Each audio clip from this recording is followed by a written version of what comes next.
Well, hello, guys. Hope you had a good week. I am in the middle of work at Amazon. This next week, I get to go down to the prison for the first time and get the paperwork all finalized for the chaplaincy position that I will be starting in August. So things are a little bit up in the air this week. So things are changing, and hopefully, I won't be quite so tired next week when I record this. Um, Midnight shifts are awful.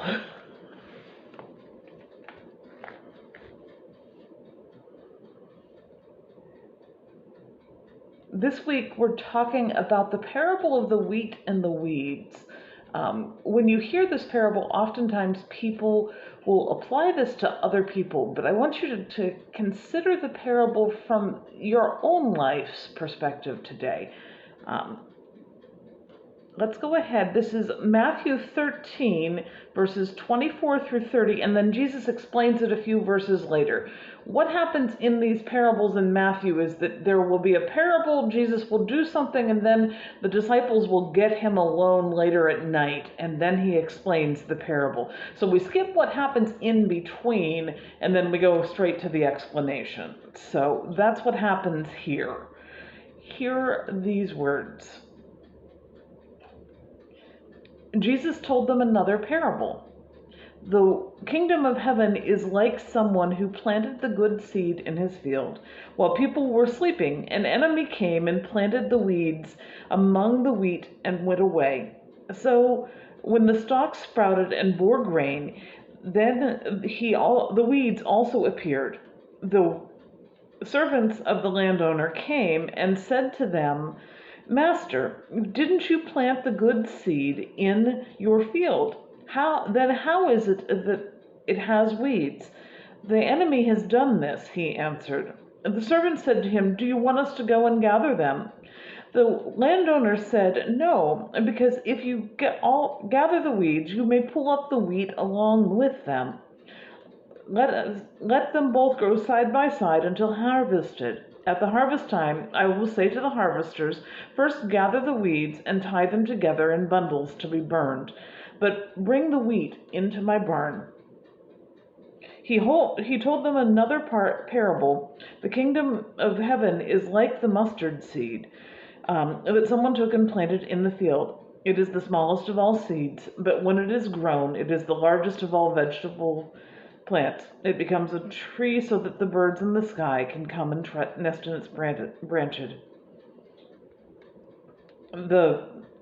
Jesus left the crowds and went into the house. The disciples came with him and said to him, Explain the parable of the weeds in the field.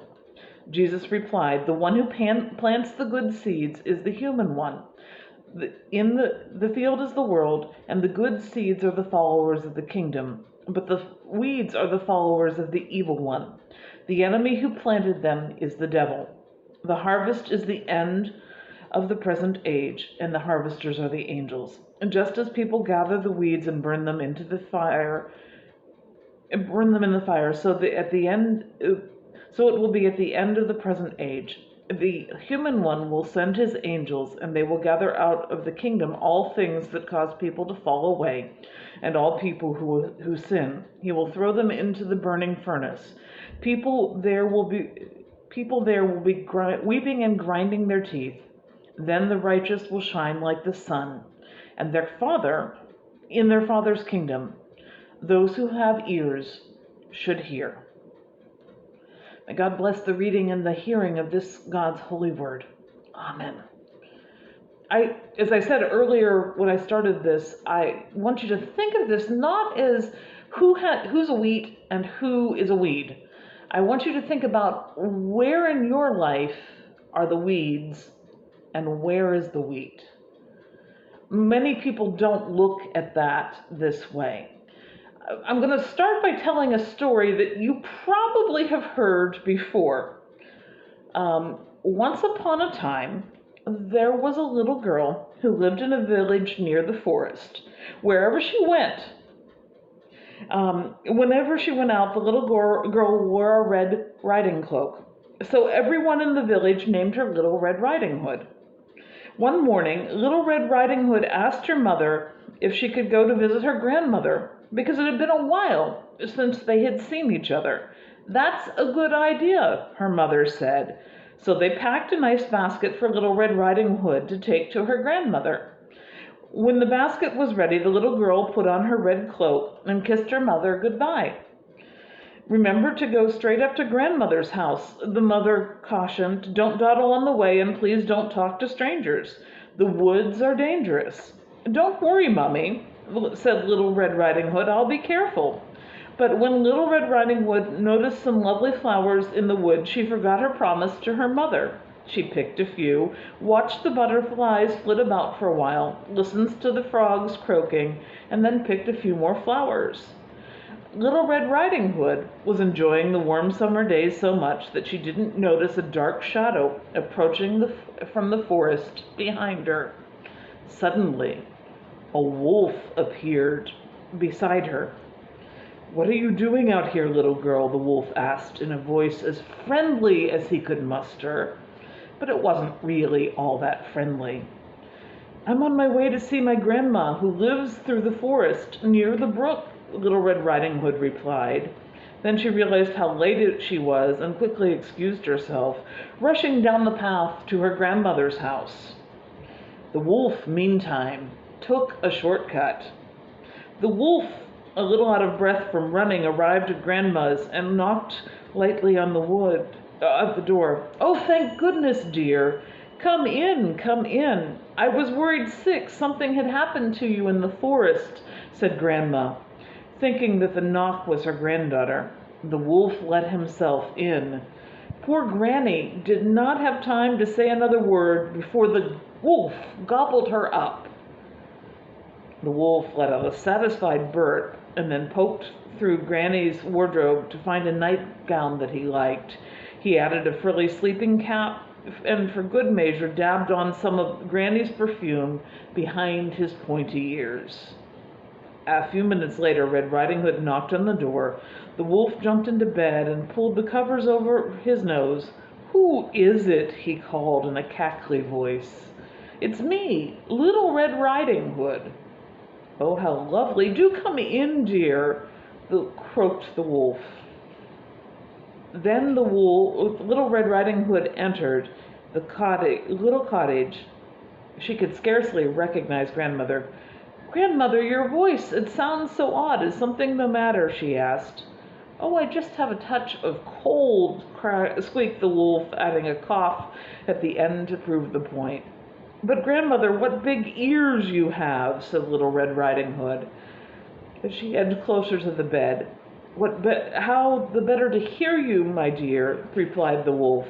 "But Grandmother, what big eyes you have," replied Little Red Riding Hood. "The better to see you with, my dear," replied the wolf.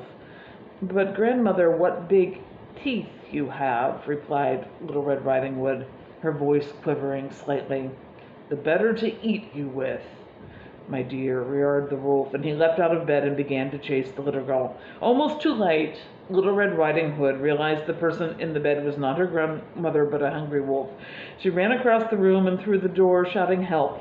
Wolf, as loudly as she could, a woodsman who was chopping logs nearby, heard her cry and ran toward the cottage as fast as he could. He grabbed the wolf and made him spit out poor Grandmother, who was a bit frazzled by the whole experience, but still in one piece. "Oh, Grandma, I was so scared," sobbed Little Red Riding Hood. "I'll never speak to strangers or dawdle in the forest again." "There, there, child. You've learned an important lesson. Thank goodness you shouted loud enough for this kind woodsman to hear you." The woodsman knocked out the wolf and carried him deep into the forest, where he wouldn't bother people any longer. Little Red Riding Hood and her grandma had a nice lunch and a long chat. At least that's how we tell the story today. Between 1764 and 1765, stories began to circulate of a werewolf-like beast attacking women and children in the village of Gévaudan, France, resulting in at least 113 deaths and at least 210 attacks. Most people think this account is the origin of the story we now know as Little Red Riding Hood. No one is exactly sure what that beast was. Some think it was a wolf with mange. Others suggest it was a hyena or a lion that had escaped from either a traveling zoo or a nearby royal game preserve. We don't know for sure. Others suggest that it was a prolific serial killer. Still others suggest that it might have been a result of madness caused by the events that were similar to one described in the parable today. You see, Gévaudan was in a region controlled by French Protestants on the Bay of Biscay, in a region that until slightly before 1764 had been part of the Kingdom of Navarre. Navarre had been controlled by the family of Orange. Yes, that's where you get the actual name for the fruit. And that kingdom had been Protestant. When the king of that region married the Queen of France, he converted to Catholicism, but promised his French subjects, his Navarre subjects, that they would be preserved and allowed to continue to be Protestant. They occupied almost all of what is now southern France and what is the Basque region of Spain. And if you know anything about that history, the Basque region of Spain wants to secede from Spain. And the Gascon region of France is part of that traditional kingdom as well. And the Protestant regions of France stretch across all of the Pyrenees, were part of that kingdom as well. This particular part was close to the coast in the Bay of Biscay, and part of that kingdom. Gévaudan and several other regions were later subjugated when Henry of Navarre was killed in battle. He didn't last long on the throne. We don't know what, there's rumors and all sorts of things that say that he was killed not by the enemy, but by some of his French troops. His very young son, I think he was about 2 months old, becomes king of Spain. And king of France. He becomes the king, and there is a suppression effort of the Protestants in southern France at that time. He is this young king, he rules for a very long time afterwards. He becomes a very successful king in his later years, but during his infancy and younger years, the regency does all it can to suppress the Protestants. And as the conspiracy theory goes, the crops of this region of France are seeded with poisonous grain or contaminated grain that causes the Protestants in that area to go crazy. They begin to attack their neighbors and kill them and eat them. In other words, they become werewolves. And this is where the story comes in. You see, the werewolves, the Protestants, were orange. The good Catholic people were red. And this is where you get the story of Little Red Riding Hood. Or at least, that's what the story is supposed to happen. It's a conspiracy theory, and no one actually probably could prove it. Conspiracy theories, though, are nothing new, obviously. This is a really weird and wacky conspiracy theory. It's a relatively recent one. No one actually believes it. We do know that what is called ergot poisoning did occur in this region, but it was not something that somebody probably could have controlled. It's a poison that occurs when food crops go bad. And it actually did happen that there were a lot of werewolf trials in this area at the time. This conspiracy theory might seem strange to you, but some people take only slightly less wacky views of the parable of the weeds. They spend a lot of time looking for enemies sown in the middle of the church and point to people who have strange ideas. Maybe these people that they don't like are people who do weird things like play instruments in church, or they allow women to wear slacks to church. Yes, there are people who think that, or even just simply to talk in church.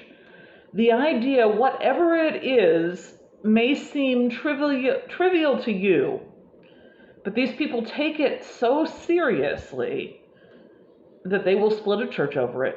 They will get angry about it. They will hold a grudge about it for years. They will hold on to it, and that will become their make or break proposition until they have to have the right of it. It doesn't matter what it is. It could be something as simple as what color of carpet the church picked 25 years ago to put in the sanctuary. Whatever that alien belief is, it has become so strong that it must be rooted out by whatever means necessary. Like the slaves in the parable, they are ready to go out and start pulling up the weeds willy-nilly. They don't care what else might come up in the field.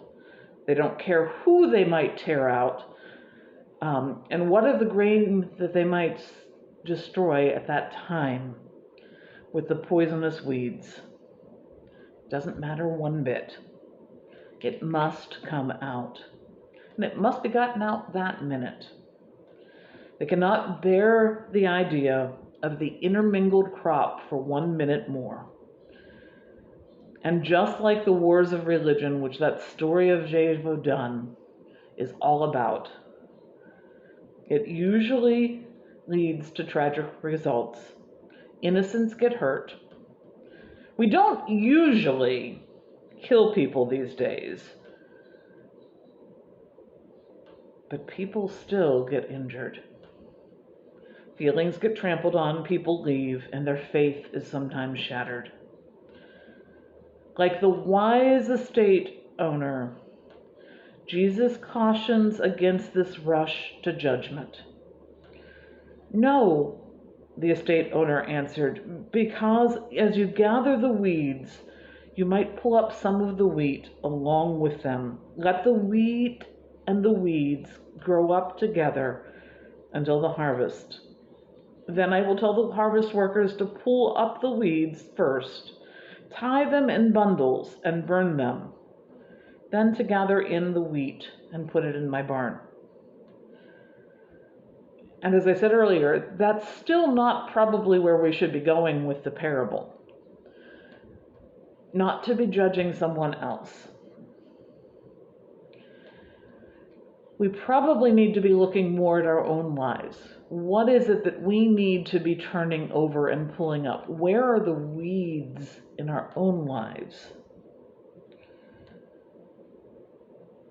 Saying to ourselves, what is it in our own lives that we need to be pulling out?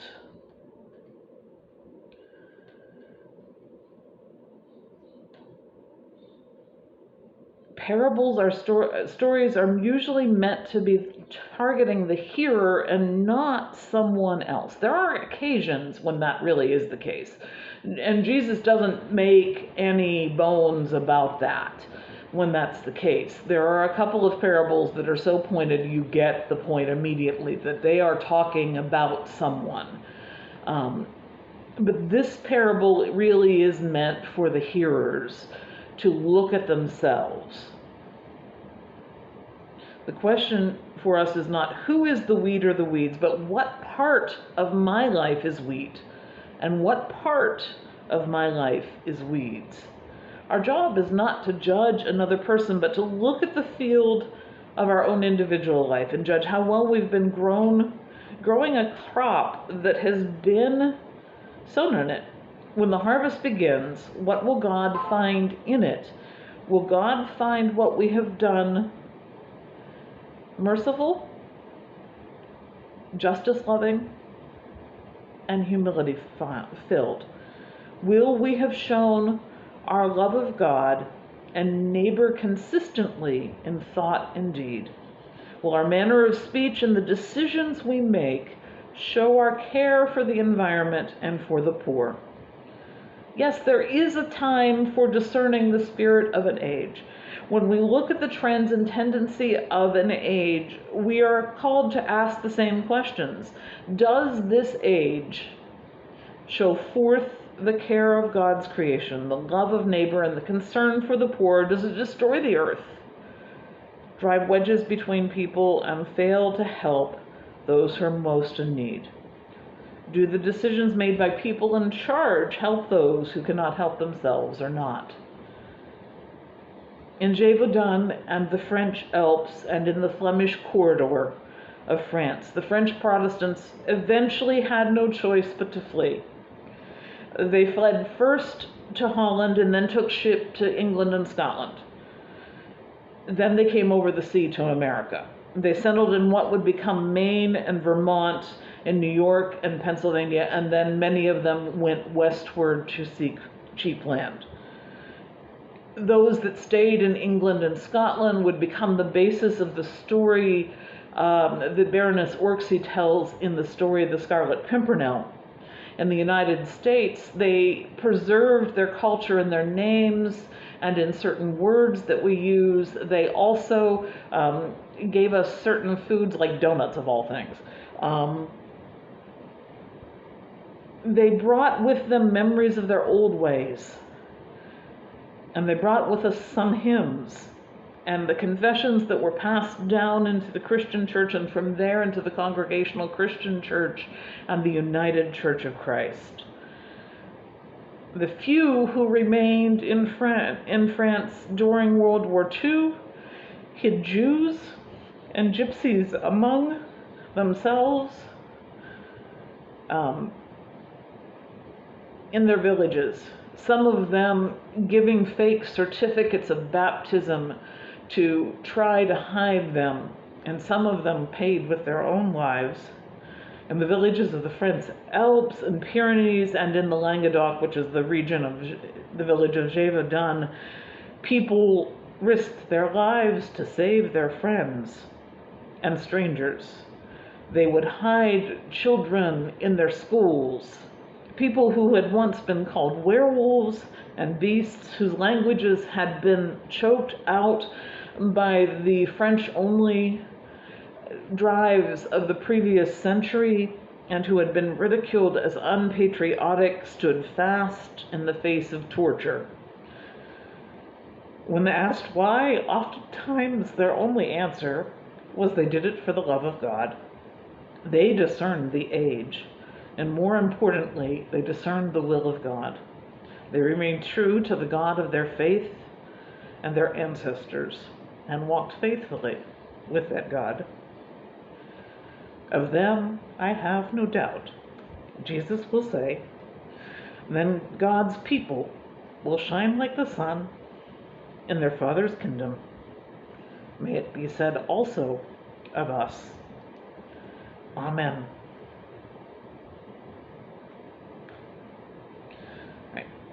I have not heard of any other updates other than these that were given last week.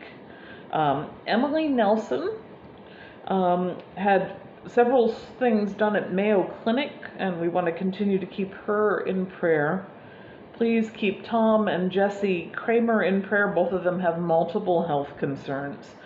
And please keep Jane Kramer, the pastor over in Hayden, in prayer. Her brother has just received multiple diagnoses in the last week. His name is Kent, and his last name is Gepfert. Don't try to spell that, it'll be